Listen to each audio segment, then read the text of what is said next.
Tales of Our Land. The Last Revel in Printz Hall.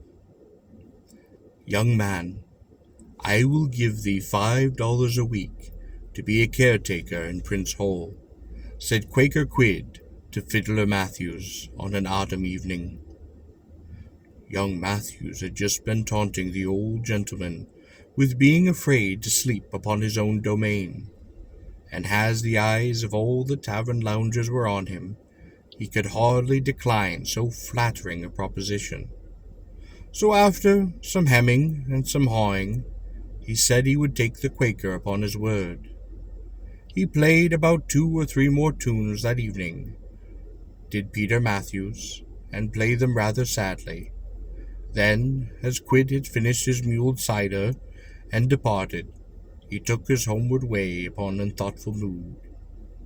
Printz Hall stood in a lonely weed-grown garden near Chester, Pennsylvania, and thither repaired Peter, as next day's twilight shut down with a mattress, blanket, consumables, and his beloved fiddle, a flask of whiskey. Ensconcing himself upon the room that was least depressing in appearance, he stuffed rags into the vacant panes, lighted a candle, and started a blaze in the fireplace, and did eat his supper. Not so bad a place after all, mumbled Peter, as he warmed himself at the fire and the flask. Then, taking out his violin, he began to play. The echo of his music emphasized the emptiness of the home. The damp got into the strings so that they sounded tubby, and there were unintentional quavers in the melody whenever the trees swung against the windows and splashed them with rain, or when a distant shutter fell a-creaking. Finally, he stirred the fire, bolted the door, snuffed his candle, and took a courageous pull of his liquor. He flung off his coat and shoes, and rolled his blanket around him, stretching himself upon the mattress, and did fall asleep. He was awakened by, well, he could not say what exactly. Only he became suddenly as wide awake as ever he had been upon his life. He listened for some sound that he knew was going to come out of the roar of the wind and the slamming, grating, and whistling about the house. Yes, there it was, a tread, and a clank upon the stair. The door, so tightly bolted, flew open, and there entered a dark figure with a steeple-crowned hat, a cloak, jackboot, sword, and corselet. The terrified fiddler wanted to howl, but his voice was gone.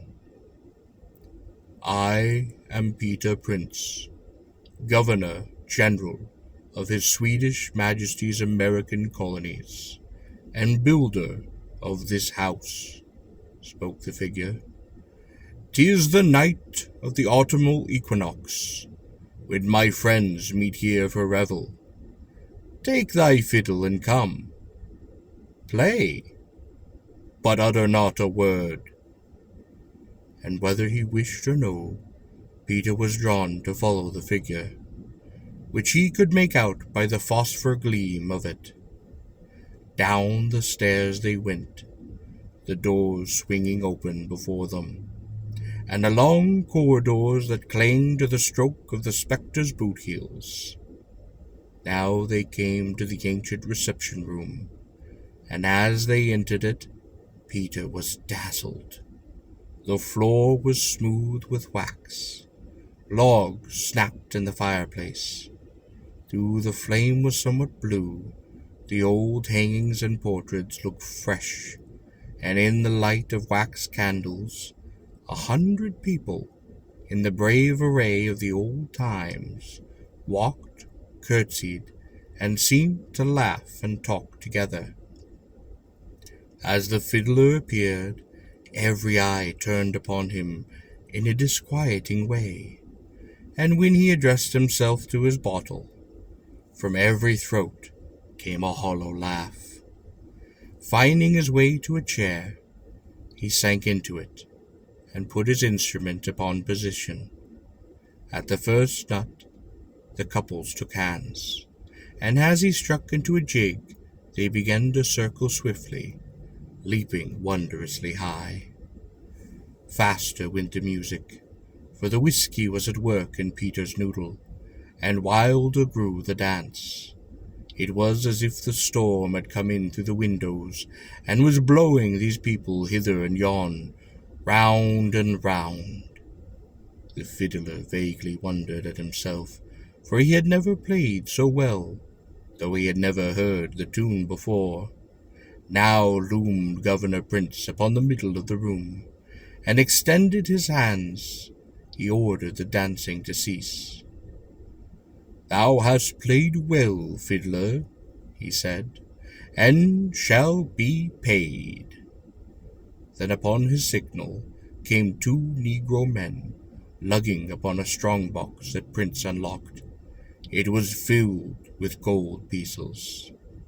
"Hold out thy fiddle bag," commanded the governor, and Peter did so, watching, open-mouthed, the transfer of a double handful of treasure from box to sacks. Another such handful followed, and another. At the 4th, Peter could no longer contain himself. He forgot the injunction not to speak, and shouted gleefully, "Lord Harry, here's luck!" There was a shriek of demonic laughter, and the scene was lost in darkness. Peter fell insensible. In the morning, a tavern-haunting friend, anxious to know if Peter had met with any adventure, entered the house, and went cautiously from room to room, calling upon the watcher to show himself. There was no response. At last he stumbled upon a whiskey bottle, empty, and knew that Peter must indeed be near. And sure enough, there he lay upon the great room, with dust and mold thick upon everything, and his fiddle smashed into 1,000 pieces. Peter, on being awakened, looked ruefully about him, then sprang up and eagerly demanded his money. "What money?" asked his friend. The fiddler did clutch upon his green bag. He opened it and shook it, but there was nothing. Nor was there any delay in Peter's exit from that mansion, and when, 24 hours after, the house went up in flames, he averred that the ghosts had set it afire, and that he knew where they brought their coals from.